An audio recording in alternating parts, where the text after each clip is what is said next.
Hello weighty family, ఎలా ఉన్నారు అందరూ? నేను చాలా బాగున్నాను. మీరు ఎలా ఉన్నారనేది నాతో కామెంట్ సెక్షన్లో తెలియజేయండి.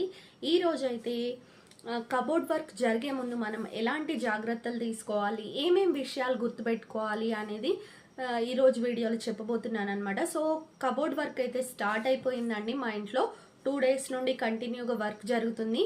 సో మేం చేసిన మిస్టేక్స్ ఏంటి, అందులో ఏవి ఏ ఏ పనులు చెయ్యకూడదు అనేది కూడా క్లియర్గా చూపిస్తూ చెప్తానమాట. ఫస్ట్ టైం ఎవరైనా ఛానల్లోకి వచ్చినట్టయితే ఛానల్ని సబ్స్క్రైబ్ చేసుకోండి. ఇలాంటి మంచి మంచి యూస్ఫుల్ వీడియోస్ మన ఛానల్లో అయితే చాలా అప్లోడ్ చేశానండి. వీడియోస్ అన్నిటికీ కూడా చాలా మంచి రెస్పాన్స్ అయితే వస్తుంది. సో వీడియో లైక్ చేయండి, నాకు కొంచెం బూస్టప్గా ఉంటుంది. మీకు వీడియో ఎలా అనిపించింది అనేది ఖచ్చితంగా కామెంట్ చేసి నాకు చెప్పండి.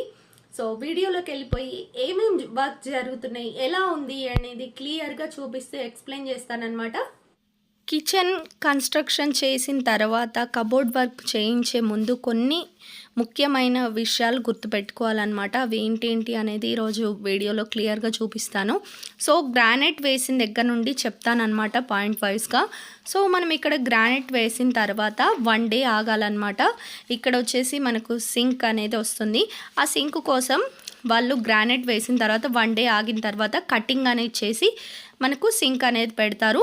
సో ఆ ఏరియాలో మళ్ళీ వెంటనే కట్ చేసినట్టయితే అక్కడ ఉన్న సిమెంటు అవి కిందకి వెళ్ళిపోయి గ్రానైట్ బండ్ అనేది సరిగ్గా కూర్చోదు. సో దానికోసమని 1 డే ఆగుతారు. సో దాని తర్వాత సింక్ అటాచ్ చేస్తారు. సింక్ అటాచ్ చేసిన తర్వాత మనకి ఏంటంటే బార్డర్ పట్టీ అనేది వేయించాలి. ఇంకో ముఖ్యమైన విషయం ఏంటంటే గ్రానైట్ బండ వేసినప్పుడు మనము ఎల్ షేప్లో ఉన్న ప్లాట్ఫామ్లో ఎక్కడ వాటర్ పోసినా సరే మనకు సింక్లోకి వచ్చే విధంగా గ్రానైట్ని సెట్ చేయమనాలి. సో మనం వంట బండ కడిగినట్టయితే మనకు అన్నీ కూడా వాటర్ సింక్లోకి రావాలన్నమాట. సో ఆ విషయం ముఖ్యంగా గుర్తుపెట్టుకోవాలి. ఇది నెక్స్ట్ డే వీడియో అనమాట. ఆ సింక్ అనేది పెట్టేశారు. తర్వాత ఏంటంటే మనం బార్డర్ పట్టీ అనేది ఖచ్చితంగా పైన వరుసని ఇప్పించుకోవాలి, కింద అయితే అస్సలు ఇప్పించుకోకూడదండి. మనకు బార్డర్ పట్టీ ఆప్షన్ అనేది కిందకు కావాలా పైనకు కావాలా అని అడుగుతారు. బట్ మనము పైకే కావాలని చెప్పి ఖచ్చితంగా పైనకి ఇప్పించుకోవాలి. వంట చేసేటప్పుడు కానివ్వండి, వాటర్ ఆయిల్ ఇలాంటివి పడిపోయినా మనకు కబోర్డ్స్ వర్క్ పైనకి రాకుండా ఉంటాయి, మనం కొంచెం నీట్గా కనిపిస్తాయి అన్నమాట. అదే కింద వర్క్స్కి ఇచ్చినట్టు అనుకోండి, డైరెక్ట్ ఆయిల్ అనేది వాటర్ అనేది కిందకు జారిపోయి కబోర్డ్ వర్క్స్ పాడైపోయే ప్రమాదం ఉంది. సో గుర్తుపెట్టుకోండి, ఖచ్చితంగా బార్డర్ అనేది పై వర్క్స్లోనే ఇప్పించుకోవాలి. ఇంకోటి ఏంటంటే మొత్తం టైల్స్ వర్క్ కింద ఫ్లోరింగ్ వర్క్ కంప్లీట్ అయిపోయిన తర్వాత మనకు గ్యాప్స్ అనేవి ఉంటాయి. ఇప్పుడు మాకు టైల్స్ వర్క్ అయిపోయింది, గ్రానైట్ వర్క్ అయిపోయింది, కింద ఫ్లోరింగ్ వర్క్ అయిపోయింది. మీకు కింద చూసినట్టయితే మీకు సిమెంట్ కలర్లో కనిపిస్తుంది కదా, అక్కడ జాయింట్స్ అనేవి అలానే వదిలేశారు. కబోర్డ్ వర్క్ అనేది స్టార్ట్ చేస్తామని చెప్పేసి కబోర్డ్ వర్క్ స్టార్ట్ చేసేసారు. సో మేము వచ్చి చూసి ఏం చేసామంటే ఆ జాయింట్స్ అనేది మాకు కంప్లీట్గా ఫిల్ చేయండి, సిమెంట్తో ప్లాస్టింగ్ అనేది చేసేయండి. తర్వాత ఏమవుతుందంటే కబోర్డ్ వర్క్ పెట్టిన తర్వాత లోపలికి ఒక సైడ్కి మనకు మేస్త్రి వంగి చేయడానికి రాదు, ఒక్కొక్క కార్నర్లో అలానే వదిలేస్తారు. ఇంకా చిన్న చిన్న పురుగులు కానివ్వండి, డస్ట్ కానివ్వండి అందులో చేరిపోయి మనకు కబోర్డ్ వర్క్ అనేది పాడైపోతుంది అనమాట. సో అలా కాకుండా మీరు ముఖ్యంగా అన్ని వర్క్స్ జరిగాయా అనే విషయాన్ని కబోర్డ్ వర్క్ జరిగే ముందు ఖచ్చితంగా చూసుకోండి. సో మేము కూడా అదే పని చేసామన్నమాట. ఫస్ట్ మాకు కన్స్ట్రక్షన్ చేసే వాళ్ళు ఏం చెప్పారంటే వర్క్ అంతా అయిపోయిందన్నారు. మాకు పైన చూస్తే అలానే అనిపించింది.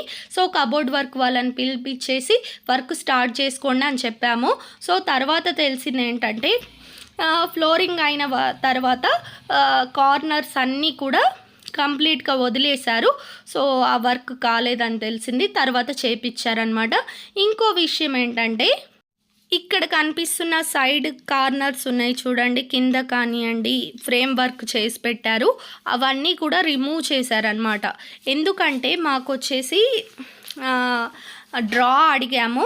రైట్ సైడ్లో సింక్ ఒకటి వచ్చింది, తర్వాత వచ్చేసి డిష్ వాషర్. కానీ ప్లేస్ లేకపోవడం వల్ల ఎక్కువ డ్రాస్ ఇవ్వాలంటే కుదరదు, కాబట్టి ఇది తీసేయాలని చెప్పారు. ఫస్ట్ ఏం చేశారంటే ఫ్రేమ్ వర్క్ చేసుకున్నారు. తర్వాత ఇక్కడ డ్రాస్ పెడతామన్నారు కదా, అంటే డ్రాస్ పెట్టేటైతే అది కంప్లీట్గా రిమూవ్ చేసేయాలి, ఉండకూడదని చెప్పారు. సో అది మాకు తెలీదు ముందే, అందుకని సిమెంట్తో కట్టించేసుకున్నాం. ఇక్కడ 2 సిమెంట్ లైన్లు కనిపిస్తున్నాయి చూడండి, అవి కింద వచ్చేసి ఇవి 4 రిమూవ్ చేశారనమాట. సో చాలాసేపు రిక్వెస్ట్ చేశాము, అవి రిమూవ్ చేయకుండా ఏదన్నా అవుతుందా, కబోర్డ్స్ పెట్టచ్చా, డ్రాస్ కానీ పెట్టచ్చా అని. బట్ వాళ్ళు రావని చెప్పారు.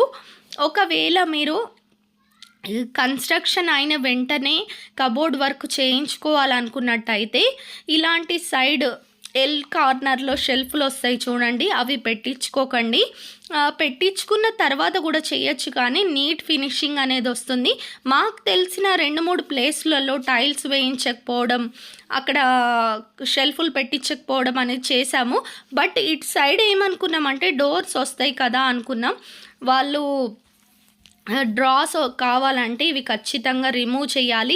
పైన ఏంటంటే చాలా కింద వరకు వచ్చేసి మనకి ఎల్ షేప్ ప్లాట్ఫామ్ అనేది మొత్తం కవర్ అయిపోతుంది, అస్సలు బాగుండదు లుక్ వైజ్గా చూడడానికి కూడా అని చెప్పారు. చాలాసేపు రిక్వెస్ట్ చేసిన తర్వాత ఇంకా రిమూవ్ చేసేసారనమాట. ఇంకా ఇవి ఉంటే అస్సలు బాగుండదు.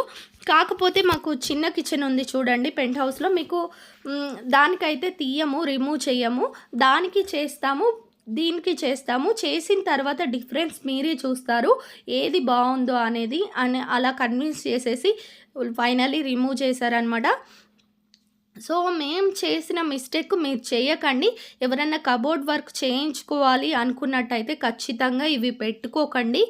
డైరెక్ట్ కబోర్డ్ వర్క్లోనే ఇవి వచ్చేస్తాయి, కాబట్టి మీరు పెట్టుకోకుండా ఉంటేనే మంచిదన్నమాట. ఇక్కడ ఒకటి చిన్న బాక్స్ టైప్ వస్తుందని నేను టైల్స్ కూడా వేయించలేదు. ఆ ప్లేస్లో ఎంతవరకు అయితే వస్తుందో మెజర్మెంట్ తీసుకొని వాళ్ళకి చెప్పానమాట. సో ఇలాంటి విషయాలు మనం మర్చిపోతూ ఉంటాము. తర్వాత వచ్చేసి ఇలాంటి డబల్ వర్క్ జరుగుతుందన్నమాట. సో కిచెన్లో అయితే ఎక్కడైతే కబోర్డ్స్ వస్తాయో, ఎక్కడైతే డ్రాస్ వస్తాయో ఆ విషయాల్ని ముందే ఆలోచించుకొని గుర్తుపెట్టుకొని ఈ వర్క్స్ అయితే చేయించండి. ఇంకోటి అయితే కింద కూడా ప్లాస్టింగ్ అయిపోయింది. రేపటి నుండి వుడ్ వర్క్ అయితే స్టార్ట్ అవుతుందన్నమాట. సో నేను వుడ్ వర్క్ కూడా ఒకదాని తర్వాత ఒకటి ఎలా జరుగుతుంది ఏంటి అనేది క్లియర్గా ఎక్స్ప్లెయిన్ చేస్తూ వీడియోస్ అయితే పెడతాను. ఇంకోటి అయితే కిచెన్ టైల్స్ వీడియో ఒకటి పెండింగ్ ఉందండి. 2 డేస్ నుండి నాకు ఇక్కడికి వెళ్ళి రావడం, ఈ బిజీలో ఉండిపోయి నేను ఎడిటింగ్ చేయలేకపోతున్నాను. చాలా ఎడిటింగ్ వర్క్ ఉందన్నమాట కిచెన్ టైల్స్ది. మీకు క్లియర్గా ఖచ్చితంగా వీడియో అయితే అప్లోడ్ చేస్తాను. కిచెన్ టైల్స్ ఎలా పెట్టించాము, ఏ ప్లాన్తో పెట్టించాము అనేది క్లియర్గా ఎక్స్ప్లెయిన్ చేస్తాను. సో రేపటి వీడియోలో అయితే కిచెన్ టైల్స్ వీడియో వస్తుంది ఖచ్చితంగా. ఇవాళ అయితే ఈ వీడియో మీకు ఫాస్ట్గా అప్లోడ్ చేసేద్దామని చేస్తున్నాను అనమాట. ఎవరన్నా కన్స్ట్రక్షన్ చేసుకున్నట్టయితే వాళ్ళకి యూస్ఫుల్గా ఉంటుందని. సో చాలామంది రెస్పాన్స్ అయితే మంచి రెస్పాన్స్ వస్తుందండి. మేము కన్స్ట్రక్షన్ చేస్తున్నాం, మీ టిప్స్ మాకు యూస్ఫుల్గా ఉన్నాయి అని చెప్తున్నారు. థ్యాంక్ యూ సో మచ్ అండి. సో నేను ఇంకా మంచి మంచి వీడియోస్ అయితే మీ ముందుకు తీసుకొస్తాను. వీడియో లైక్ చేయండి, ఛానల్ని సబ్స్క్రైబ్ చేసి పక్కనే ఉన్న గంట సింబల్ని ఆన్లో పెట్టుకోండి. మీకు ఏమనిపించింది అనేది కామెంట్ రూపంలో తెలియజేయండి. Thank you so much for watching. See you next video. Bye.